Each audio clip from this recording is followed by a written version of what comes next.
Hello, Internet. Here are our beautiful faces. Welcome to the wasmCloud community meeting for Wednesday, August the 2nd. We've got just a couple of agenda items today, but I think that we'll have some great discussion coming from both the demo and then the wasmCloud roadmap discussion. So it should be a pretty fun call. But first up on the agenda list is a demo slash update slash discussion amalgam of Rust with capability providers and CodeGen. And I'm going to go ahead and hand it to Taylor to give kind of the demo and the update there. Yep, I'm going to give the demo and kick us right into the discussion because I want to monopolize the time. Let me go ahead and share. So right here, we have, first off, a working example of the provider SDK with the current REST host. It's really a lot of the new changes are going to be out there. Like we're changing a few things that are going to be more of the like forward compatible with the new REST host stuff that's coming out. But I want to show that it's working and following the RPC protocols that we expect it to follow. This provider right here is that our NATS messaging provider converted over to the WITified version of the contract. And the actor is kind of a Franken actor that I did to make sure this would work. And they're all linked together. So, I mean, this isn't that impressive a demo, but the fact that it is like using the hand-rolled WIT that is soon to be generated, it's being worked on by Victor, is I can come in here and say nats rec, and it'll return it back to me. So that means that this thing is getting I'm publishing a request in nats, it's getting received by the provider and sent to the actor, and then the actor is replying over nats using the publish functionality of the contract. So, like I said, that doesn't seem that impressive, but this is the entirely new provider SDK, and I forgot to bring over the code so I can show a little bit of it. There we go. So I'm going to enhance this. Enhance, okay.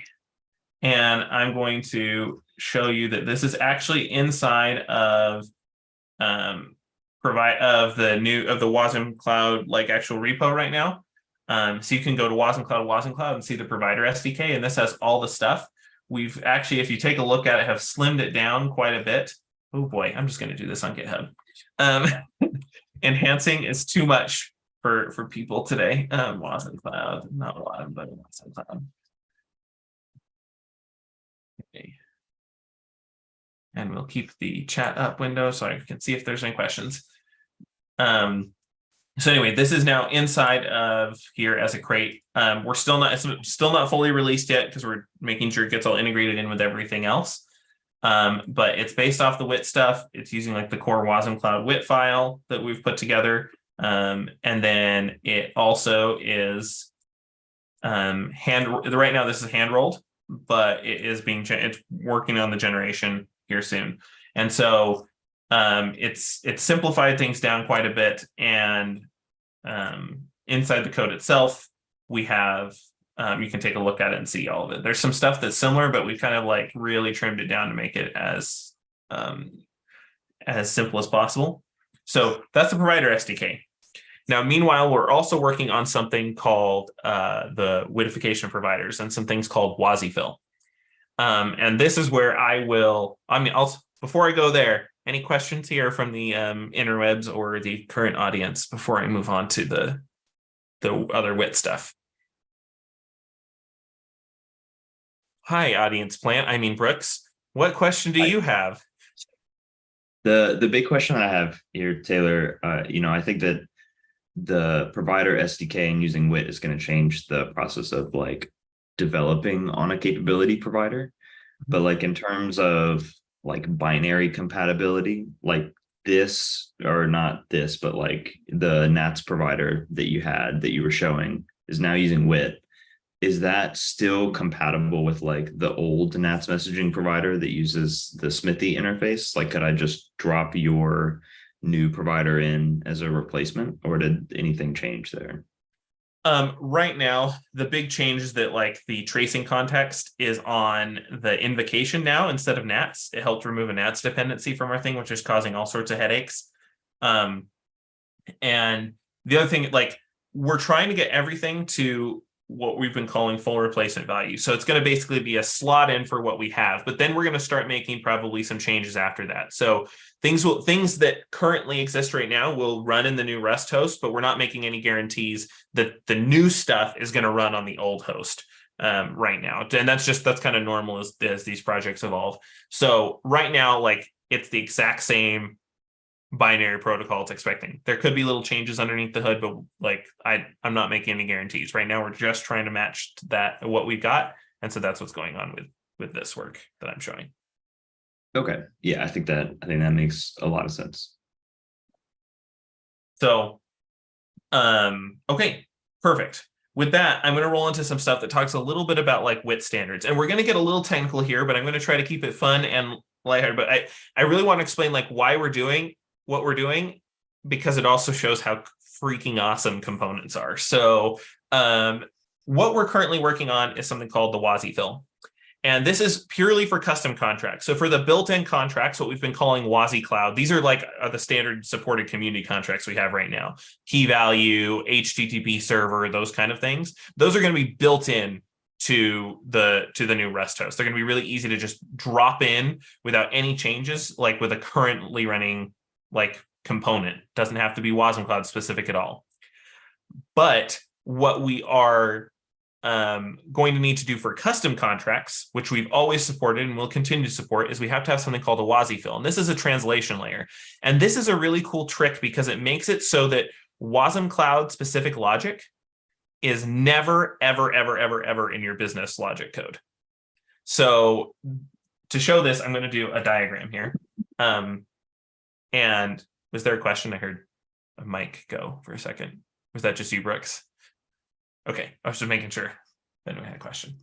So this looks a little bit beautiful mindy, but let me walk through the thing here. So the idea is, and I'm working on the concrete examples of this right now. We have a few things inside the wasmCloud repo that show like what an actor will look like. But essentially, all you'll have is a business logic and you'll have your WIT files. So someone might have a contract. When we look at, let me actually bring over the WIT messaging contract. And I'm going to de-enhance a couple times.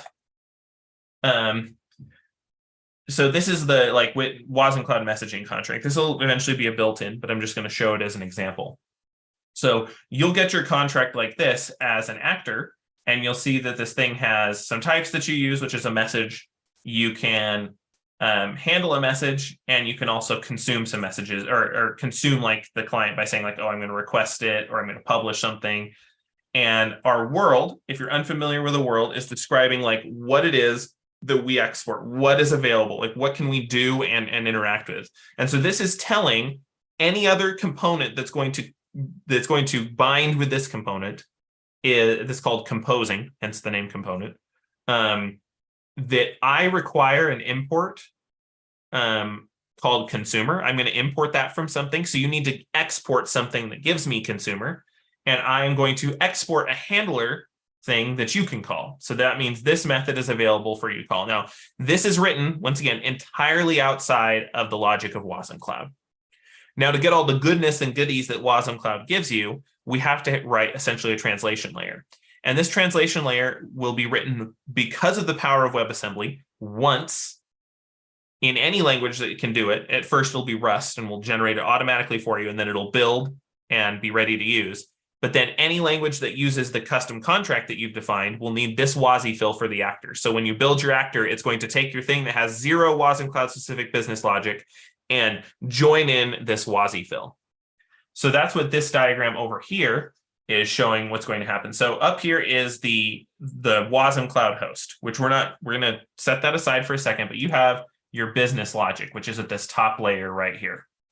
This business logic is what you've written, and inside of it, you're going to have something that essentially says, I do have my test actor up. This is a Franken actor, so oops, not that one. This one. This is a Franken actor, but essentially, like, I have this handle thing, and I say, like, I can handle a message that comes in, and I have and in here I'm calling messaging consumer. So I'm consuming, like I'm taking that consumer thing that we just saw inside the messaging contract, and I'm calling the publish method.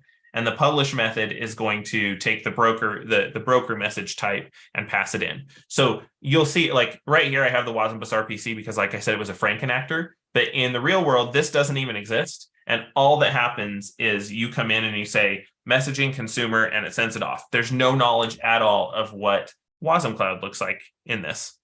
So the WasfiL stuff would, in this example, like let's say we had a custom contract called foo, and we had a custom contract called bar. Now, if foo were like the messaging contract in this case, I would say I need to have something, right? If we go back to that file, the WIT file right here, the actor is expecting to import a consumer from somewhere. So I have to tell it to import, I mean, I have to export the consumer for it to call. In this case, I'm exporting a foo. So the wasmFill comes in and does the translation. It'll receive those parameters, serialize them to wasmBus RPC for you, and then send that thing out over the host call back to the host. So it's going to, so all the translation, all the goop that makes wasmCloud work is entirely encapsulated inside of a WebAssembly module that's then just composed with what's going on. And so the host call thing right here is what's provided by the host, and it goes out that direction. So we serialize it, it gets called.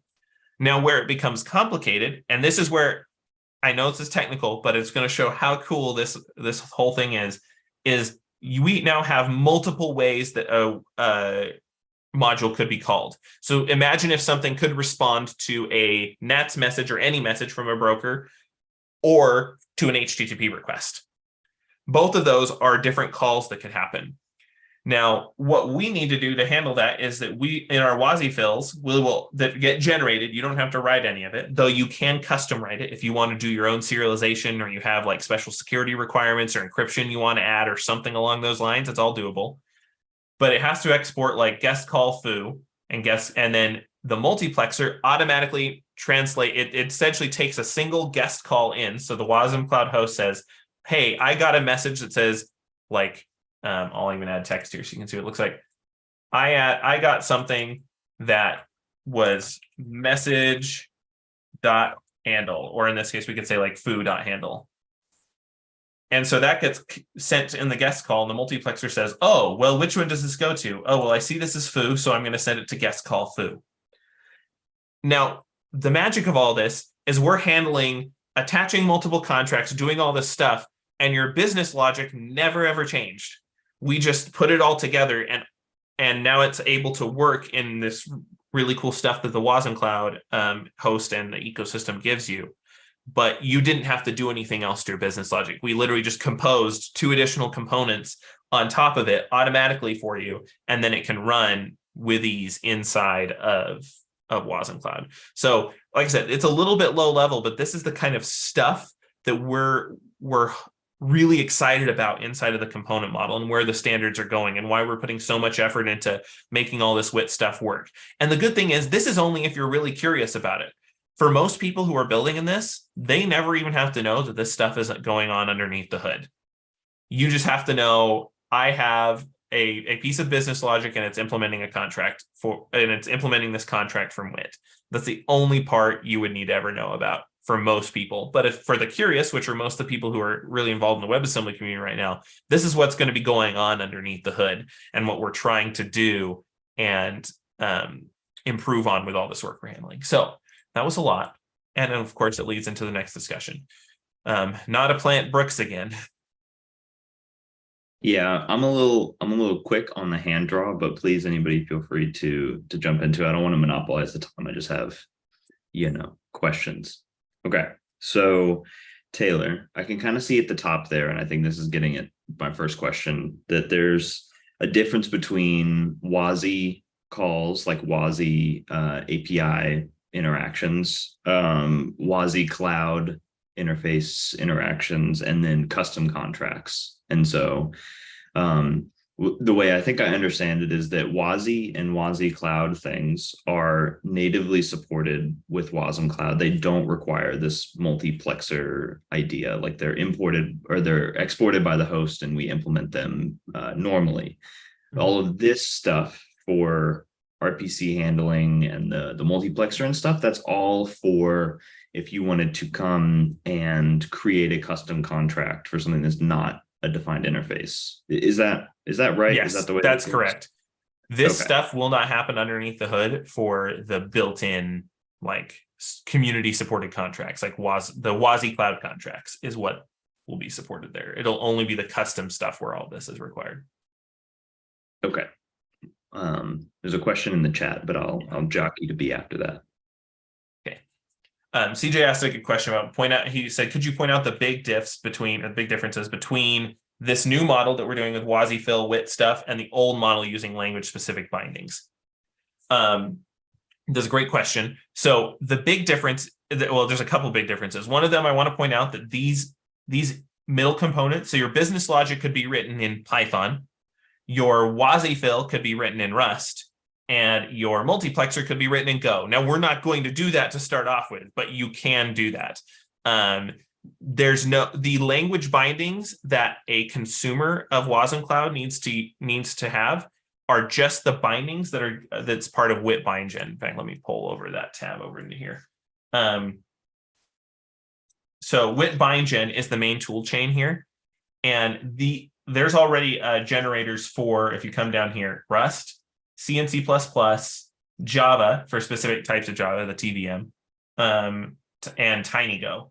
And then all that needs to happen for this to be able to be used by other languages is to implement it. And this is why community standards are so important. We don't write a wasmCloud specific binding for actors anymore, and eventually for providers. As soon as some of the last WASI stuff for providers, like WASI stuff lands, like threads and those kind of things, then we can start doing providers in WebAssembly as well, which makes this even easier. But there's nothing specific for actors now. And so if you look at any of the actors right now inside of our example repo, let's just take, I wrote Blobby, so Blobby's near and dear to my heart. If you look at the code inside of like Blobby or any of the actors, you're going to see a whole bunch of stuff up here that's like wasmCloud interface blob store, wasmbus RPC actor prelude, wasmCloud interface HTTP server. And there's all this stuff that is in the actor that's very specific to us. And like I was showing over here, this is my Franken actor once again. So this will not be here in the real world. What it will have is something more along the lines of wit bindgen generate, and then you'll have your wit file in here and you'll say messaging. And so then all of these types will just be generated automatically for you using that wit bindgen toolchain. And down here, we won't have the context anymore, like I said, Franken actor, but it'll just look like this and it'll have a handle. And you just implement the handle method for what you're trying to do. And then you're able to interact with anything else that is WebAssembly. So that's what is the big difference here is we're completely decoupling the wasmCloud specific logic. The wasmCloud specific logic is all encapsulated in the wasmFill stuff for custom contracts or inside the host for like the built-in wasmCloud things. So hopefully that answers your question, CJ. I'm not sure if there's more you wanted to get some vision on there. Hey, yes, that definitely answers my question. It's very cool. And I can see how this would be like very helpful for migrating existing applications over. Mm-hmm. But, and maybe you've said this, but with the new context, could you reiterate the other big benefits of this sort of decoupling of the business logic from the wasmCloud specific bindings that you need to import? Yeah, this means you're technically entirely portable. Let's say you're using like we coordinate with we're always collaborating all the time with the people who are behind Spider Lightning, Deus Labs over at Microsoft, and they're helping work on these wasmCloud things. You could technically take a module that runs on Spider Lightning and literally just shift it over to wasmCloud or to anyone else who implements one of these things.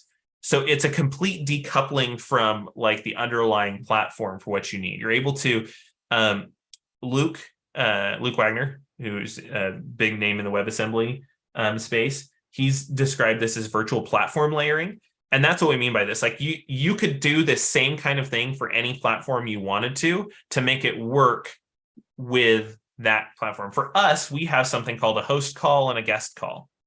That's wasmCloud specific, but it is now entirely decoupled and out to the side from the actual logic going on over here. So your big benefit is you get less problems with like security and dependencies there, where you have like I'm not compiling in like a NATS client and a Redis client and a HTTP client or an HTTP server library into my code. It's entirely decoupled. It's provided by, depending on where you're running, because of WebAssembly, it can be provided by another WebAssembly module, or it could be provided by something on the other end, like we do in wasmCloud, where your HTTP server could technically be running in an entirely different region of the world. And that all those benefits, so like we take those and we make it distributed in the wasmCloud sense. So all of that still exists.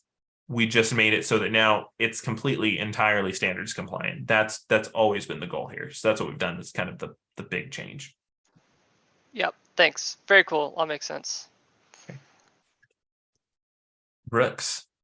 Hey, it's me, not a plant. So one other thing that I think you said once or twice, Taylor, when you're talking about this is like the wasmCloud specific stuff. And I think there's like two main things there. There's like the old interfaces, or the interfaces that we're using currently that we're changing to use WIT.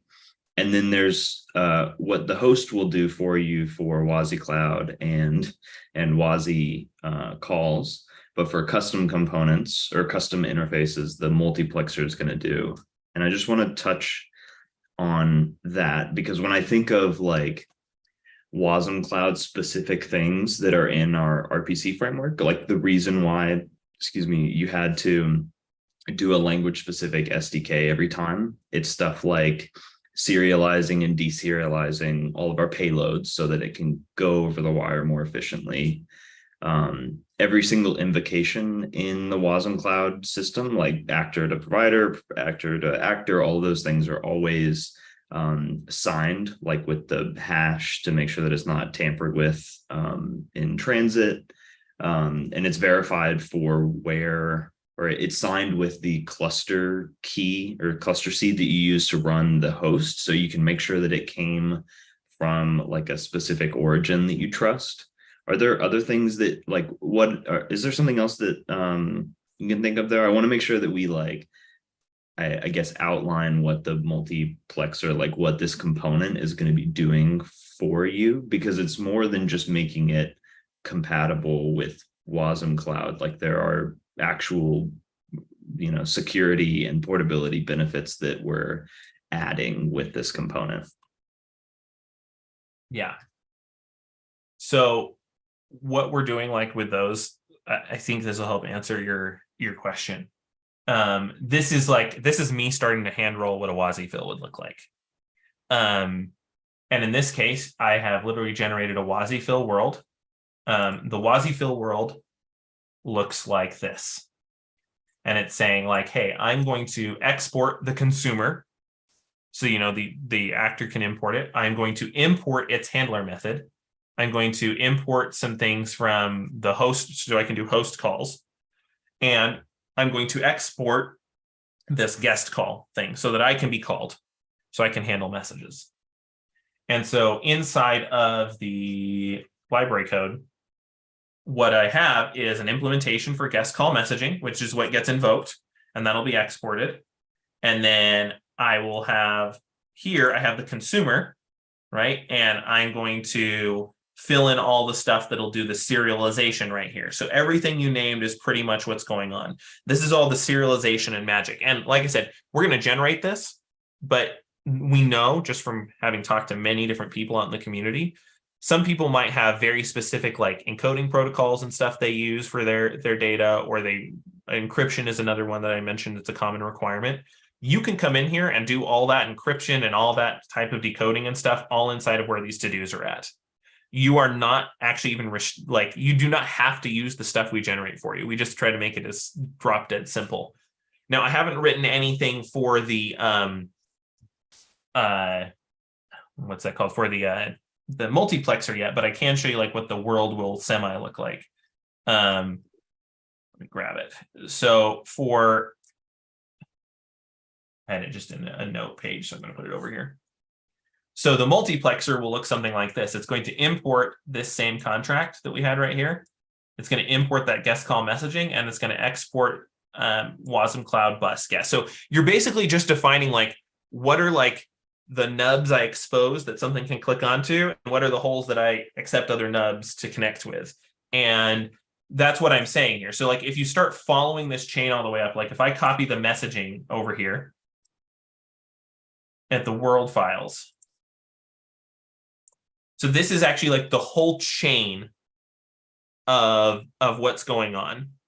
And so inside the actor, like I'm importing a consumer and I'm exporting a handler. So here you'll notice I'm exporting a consumer. So this line is tied directly to this line. And I am importing a handler. I'm importing the handler from here. And then I'm importing this from somewhere, which I don't have yet. And then I am exporting this specific call. Then you look at the multiplexer and it says, oh, hey, I'm importing. So these two lines right here are tied together. And then I am exporting a guest call. So this is going to be called by somebody else. I don't know who, and I'm going to import something that's coming from somewhere. And so this is an oversimplification, but essentially what the world looks like for this thing when it's all composed together is something like this.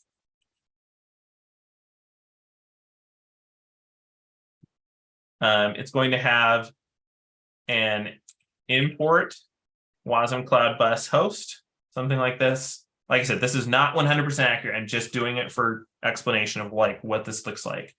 And I'm going to have something that looks like this. So this is what the final world looks like, because all the things, the other things are all satisfied or taken care of. So it is looking for something like this. Now, if we compare this to my little diagram over here, hey, host call, guest call. Those are the two things that are provided by the host. So the host is giving me the thing that I can call. So I'm importing, and it's going to give me the export to call. And I am exporting something, and it's importing it from me to be able to call it.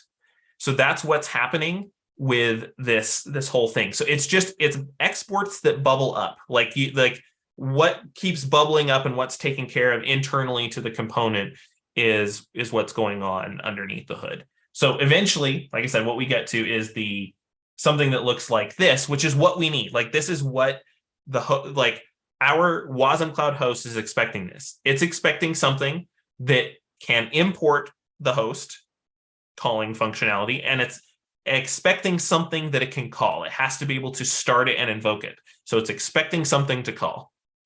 And that is the world according to the wasmCloud host. It doesn't care about all the other stuff. It cares about those things are present. And so what we're essentially doing is if you have something like a WASI is essentially saying like, hey, like the host is not, there's no handler that the host is giving me. There's not this handler thing. And there's not this consumer thing that's there too. Like I don't know about these things. So we give something else that does know about it until we've reduced it down to the stuff that the host can give us. And this goes for anything in the WebAssembly space, not just wasmCloud. Like this same logic follows for anything else that is going to be using components. Is there's something that a world that a host can provide, and your world has to conform to that world to be able to run in it. And so that's how all of this is kind of put together. Hopefully that made sense and didn't just make it more confusing.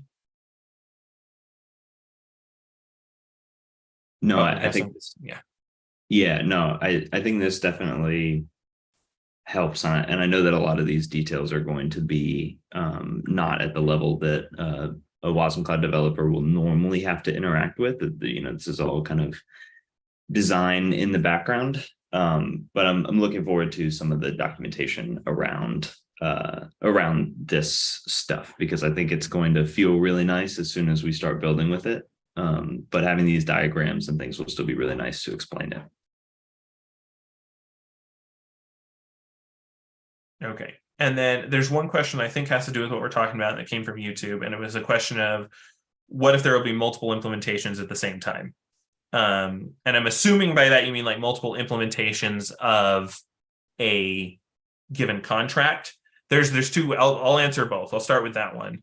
So you'll notice that we actually have in that WIT file, in these WIT files, you'll see that we have these versionings here. These versionings actually matter, and they help pin it to a specific thing. So if you have two different versions, you could technically have two different contracts. And we won't do that with probably the built-in contracts as much, but for your own custom contracts, you could technically be running two different ones. I'm not sure how it's going to behave at the higher link def level for wasmCloud, but like from a WIT level, there's versioning for it. Now, if we talk about the other way that this could be, like something along the lines of like multiple things that are going on, that's and I don't think that's what you're asking, but just to reiterate, like that's the idea of the multiplexer. Like we're technically have two ways to call this this contract or this composed actor, and the multiplexer is what takes care of that. It's the thing that says I'm turning a guest call into sending it to guest call foo or guest call bar. So those are kind of the two things there. Hopefully that answers the question. If not, I can try to clarify more later.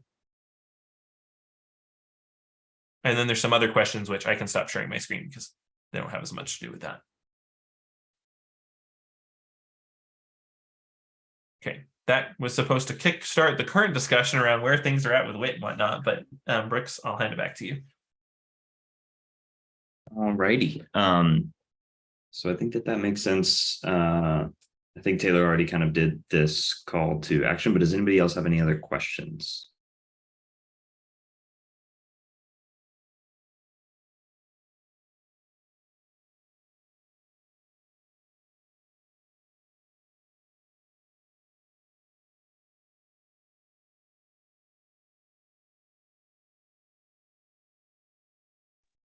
All right. Are you going to answer that question from Nikita, or do you want me to? Yeah. Okay. I typed a couple of things in the YouTube, so we can definitely keep those going.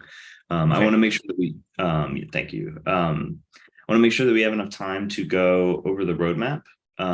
Vance, if you had a question, go ahead. Those may be conflicting statements. Okay. So my concern is about this. This all looks great. This is exactly what I was hoping to see. That it's happening so quickly is really, really encouraging. Excellent. But the part that I'm worried about is exception handling. And so so here's the caveat, right? Like what history has taught us, because there's been plenty of RPC work, Corba, and all kinds of IDLs in the past. What history has taught us is that the idea that you can make local process calls transparent remotely, that doesn't work. So don't even try it. Just forget about it, right? So RPCs are distinct from inter-process communication, right? So RPC introduces a class of errors that you need to deal with, and so to make everything transparent. So if I just write my WIC contracts and I've got a function and the return result is a Boolean, when I actually go to use it, the result may be Boolean, or it may be guess what, something went wrong. Right, with the network, with the lattice, as the case may be, or the host or whatever. So we need to be able to handle that. And so my general thought on this is that what we need to do when we put this stuff together is to combine. So first of all, we use the result, which has both the happy path and the error path, right? So when I write my function, well, if I did write my function as just returning a Boolean, then the actual return from the RPC is a result which introduces the RPC errors, right? Now, we don't want to stack that, I don't think, right? So I think what we probably want is to be combining those, right? So that the contract is going to include all the RPC errors plus the errors that are introduced. Anyway, that's my worry about the whole thing, is just that we're handling that. And I always like to, when we're doing something, do the hard part first, because the easier parts may change if you need to do something with the hard part, right? So that's my concern. Okay, yeah, Vince, I think that makes that makes a lot of sense, and that is something that we've already kind of dabbled in with our current model of wasmBus RPC. Is when you're returning an error for a thing, is there error in the business logic? Like, hey, this was an invalid request, and so I'm returning like an HTTP error, or were you not connected to the network at all in the first place, and so it's like the network RPC level error. I guess that's kind of just like a high level restating to make sure that I understand. Well, that's right, and so the lesson of history is that you just have to do that, right?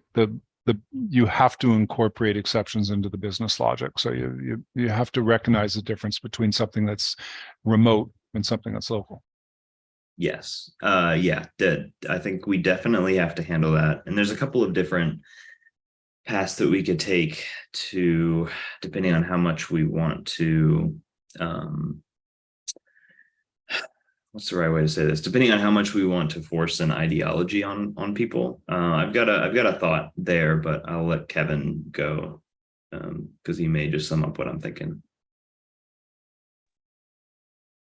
Yeah, it's hard to figure out where to start. Like Vance said, it's a huge topic that has been plaguing us since the dawn of time, and it will probably continue to do so forever. A couple of things that I think are really important to keep in mind is that when you model something in WIT, that interface, there's no such thing as a local version of making a WIT call.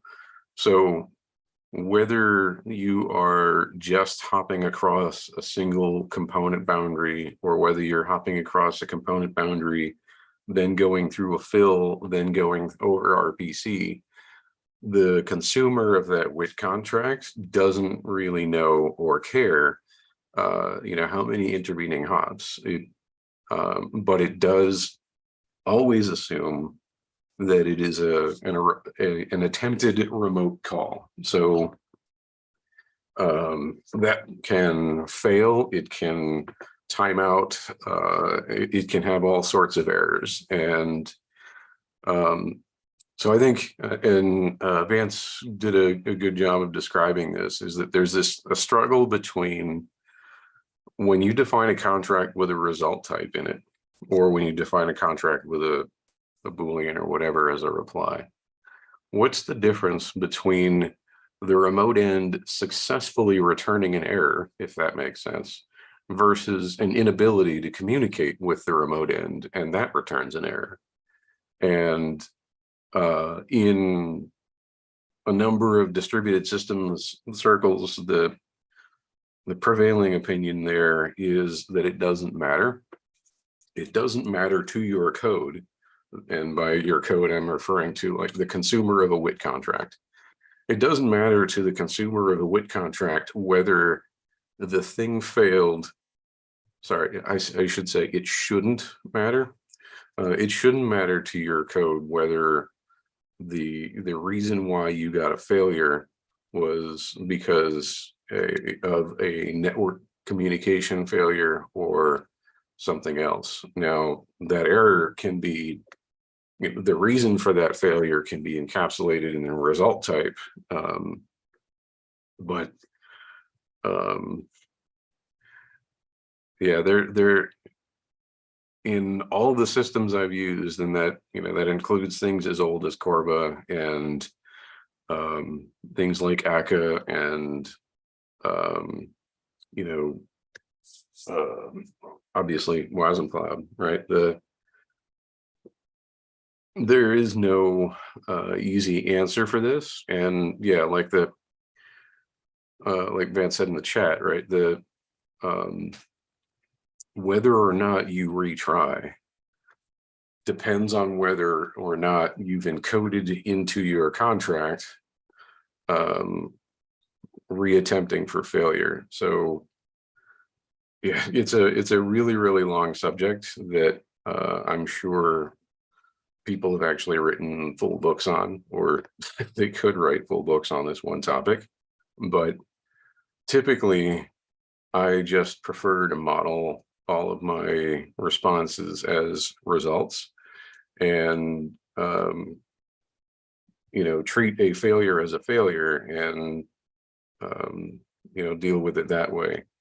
Um, I've and I don't want to take up too much of the time, but I've built a bunch of systems in the past that did the, if this fails, try again, and then if it fails, try again and again and again. And what I've noticed is that determining whether or not you should try again based on whether you think it was a network failure versus whether the component on the remote end actually returned an error, having that distinction actually causes more problems than it's worth, at least in the systems that I've built in the past. I know other people have different opinions on that, though. Yeah, I think this topic is definitely one we could talk about for a whole community call and beyond. Only other thing I was gonna say is I think that the way and the opinion that I had, the way that we do it now isn't perfect, but it's a decent way to model the difference where when you're interacting with RPC things in wasmCloud, returning an error is essentially modeled the same way that GraphQL does its requests, where even if you make a GraphQL request and something goes wrong, or you have it's an invalid request or something, essentially what the client is expecting you to do is return an HTTP 200, but then with information in there saying, hey, by the way, this wasn't correct. So you don't return like 400s and 500s for those errors. It's kind of like how we do it with WasmBus RPC, where the RPC error type is stuff like network communication errors, so that those kind of bubble up all the way through the call, like the WebAssembly call. But then the recommendation is basically to use an okay result, but with information on if there was an error. And that's something, that's asking people to specifically model their things in a certain way.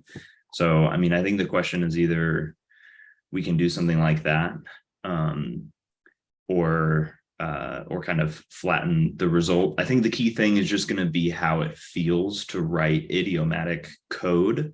And if I have two microservices that talk to each other, and like I want to return a specific error from one and then handle it in the other by retrying or trying to call out to a different capability, that just has to feel, at least from my opinion, if that feels good, then that's most of the concern, I think.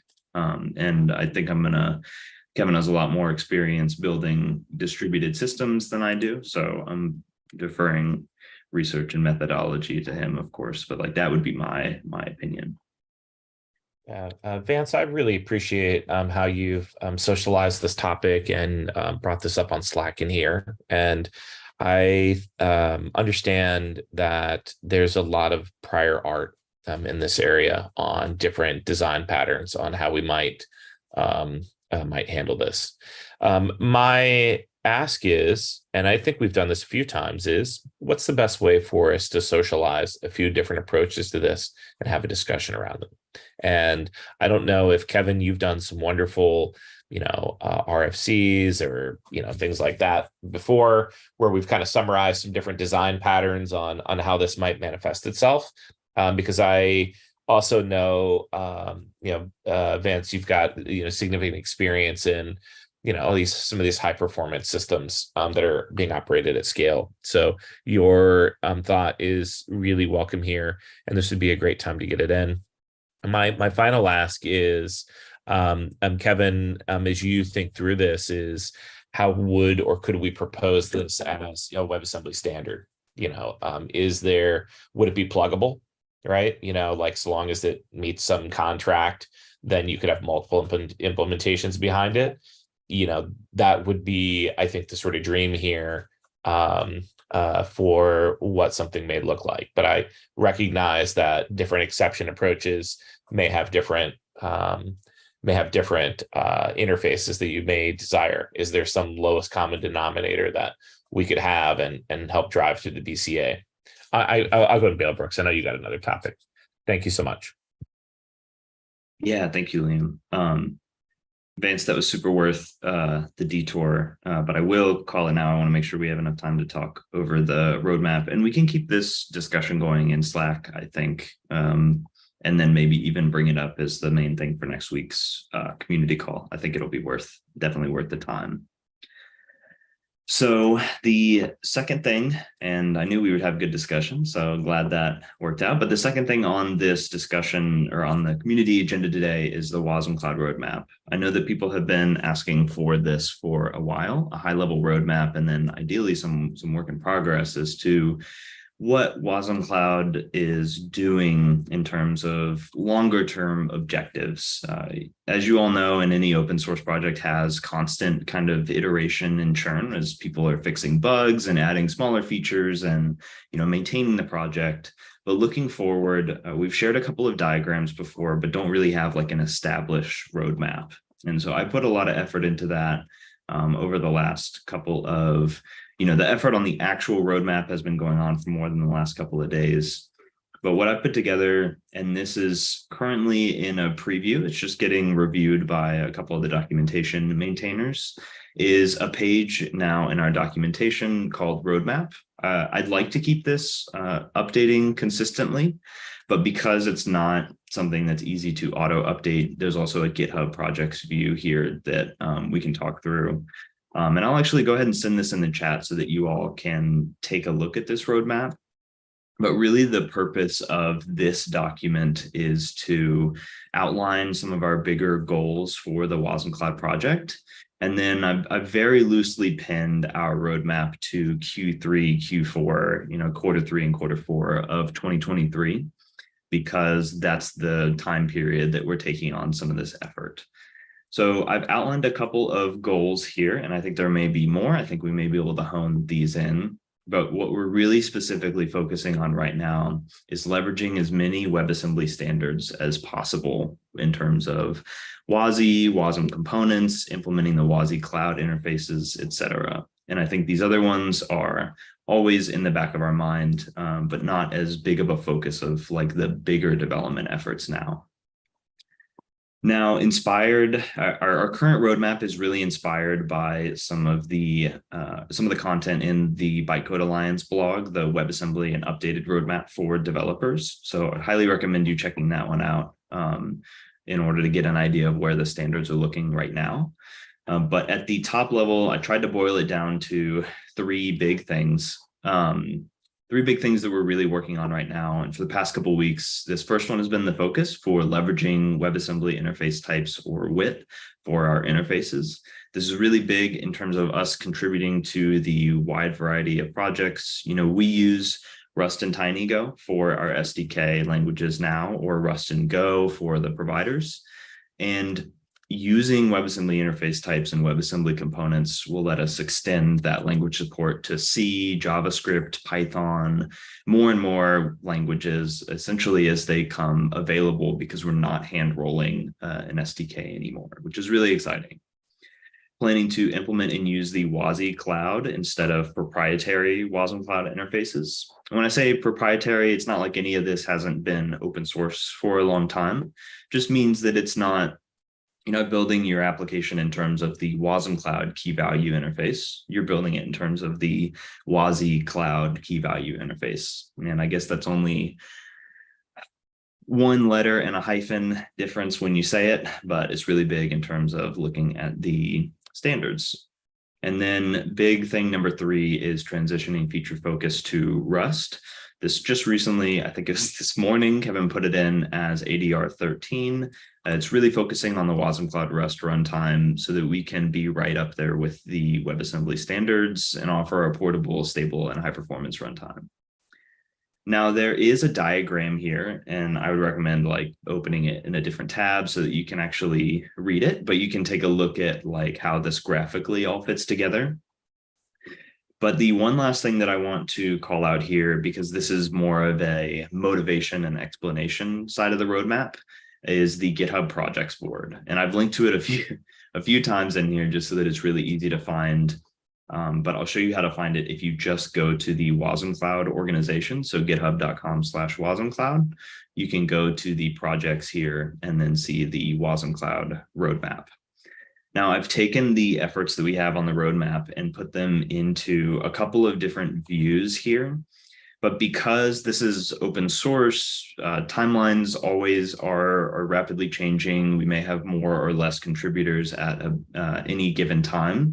We don't have specific dates on these efforts. Instead, we have something like a now, next, later format for the roadmap. So this first view is just a very high level, the things that we're working on now, things that we're going to get to after the efforts in now are completed.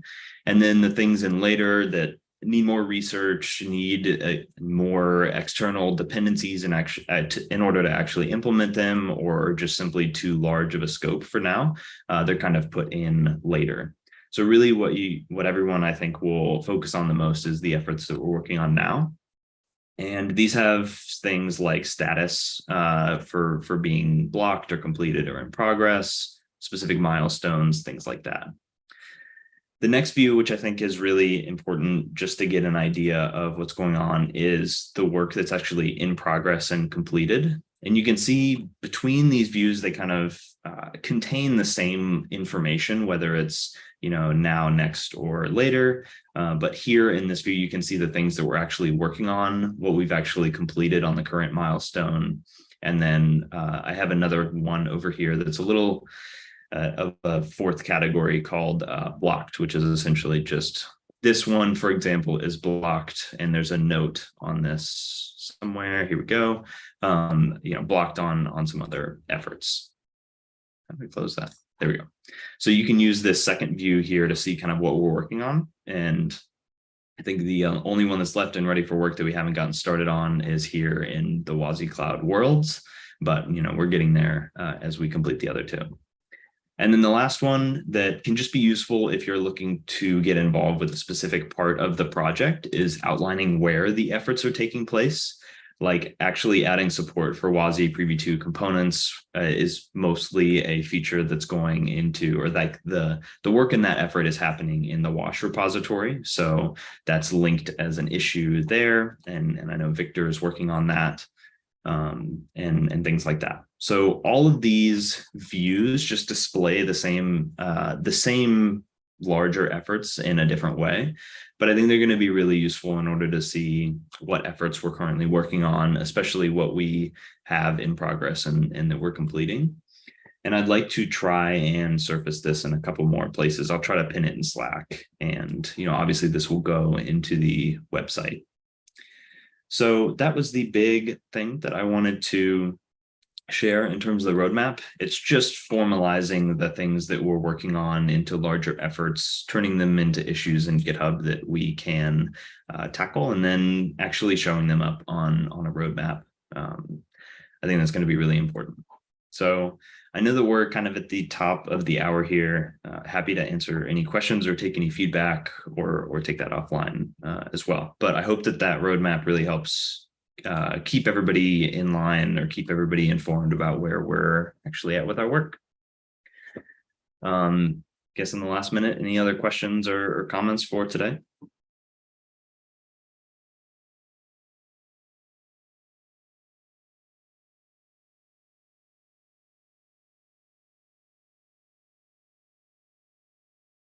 All right, everyone. Well, then I think that we'll go ahead and call it. Thanks for a great meeting today. Lots of great discussion, great demo from Taylor, and great